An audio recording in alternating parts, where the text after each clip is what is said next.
Hello friends, welcome to Tech Bickies. இன்னைக்கு இந்த வீடியோல எதை பத்தி பார்க்க போறோம் அப்படின்னா உங்களுக்கு ஒரு யூஸ்ஃபுல்லான ஒரு இன்ஃபர்மேஷன் தரக்காக தான் இந்த வீடியோவே.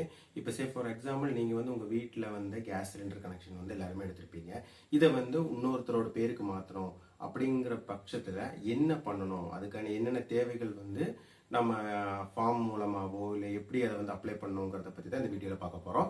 ஸோ ஃபர்ஸ்ட் நீங்கள் என்ன பண்ணுறீங்க அப்படின்னா உங்களோட சிலிண்டர் தர அந்த புக் ஏஜென்சி இருப்பாங்க இல்லைங்களா, அவங்கள நீங்கள் நேராக போய் ஆஃபீஸில் சந்திக்கணும். அப்போ அவங்க உங்களுக்கு ஒரு 3 விதமான ஃபார்ம் தருவாங்க. இப்போ பாருங்க, என் கையில் ஒரு ஃபார்ம் இருக்கு, 3 ஃபார்ம் வச்சிருக்கேன் நான். ஃபர்ஸ்ட் ஃபார்ம் என்ன அப்படின்னு கேட்டிங்கன்னா உங்களோட கேஸ் ஏஜென்சி ஒரு டிக்ளரேஷன் ஃபார்ம் தருவாங்க. அதாவது நீங்கள் யார் பேருக்கு மாற்ற போறீங்க, அது என்ன ஏதுன்ற ரீசன்ஸை நீங்கள் ஒரு ஃபார்மில் ஃபில்அப் பண்ணணும். அதே போல் நோ யுவர் கஸ்டமர் ஃபார்ம்னு ஒன்று இருக்குது. அதாவது நம்ம நார்மல் பேங்க்லலாம் போனால் ஃபில்அப் பண்ணுவோம் இல்லைங்களா, கேவைசி.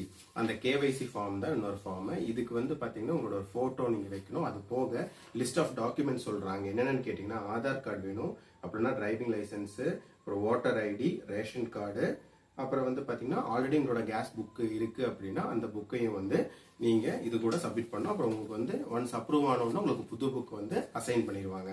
அதே போல் இன்னொரு ஃபார்ம் இருக்குது. அதுக்கு பார்த்தீங்கன்னா format for transfer of domestic LPG connection அப்படின்னு சொல்லி ஒரு ஃபார்ம் இருக்கு. அந்த ஃபார்ம் நீங்க ஃபில்அப் பண்ணி உங்களோட கேஸ் ஏஜென்சியில கொடுத்துட்டீங்கன்னா போதும், அவங்களே உங்களுக்கு உங்களோட புது அந்த நேம் டிரான்ஸ்ஃபர் பண்ணி கொடுத்துருவாங்க. ஸோ அதே போல இன்னொரு இன்ஃபர்மேஷன் என்ன அப்படின்னா நீங்க ஒரு மொபைல் நம்பர் கொடுத்துருப்பீங்க கேஸ் புக் பண்றதுக்கு எல்லாமே. அந்த நம்பர் நீங்க சேஞ்ச் பண்ணணும் அப்படின்னா நீங்க அந்த யாரு பேர்ல அந்த மொபைல் நம்பர் இருக்கோ, யாரு பேர்ல அந்த கேஸ் புக்கு நீங்க எடுத்திருக்கீங்களோ, அந்த கனெக்ஷன் எடுத்திருக்கீங்களோ, அவங்க நேரடியாக போய் தான் இந்த மொபைல் நம்பர் எப்பவுமே சேஞ்ச் பண்ணிக்க முடியும். ஸோ இந்த வீடியோ உங்களுக்கு யூஸ்ஃபுல்லாக இருக்கும்னு நினைக்கிறேன். இன்னும் பயனுள்ள தகவல்களை நம்ம ஃபியூச்சர் வீடியோஸில் பார்ப்போம். ஸோ தேங்க்ஸ் ஃபார் வாட்சிங் the video guys. Stay tuned.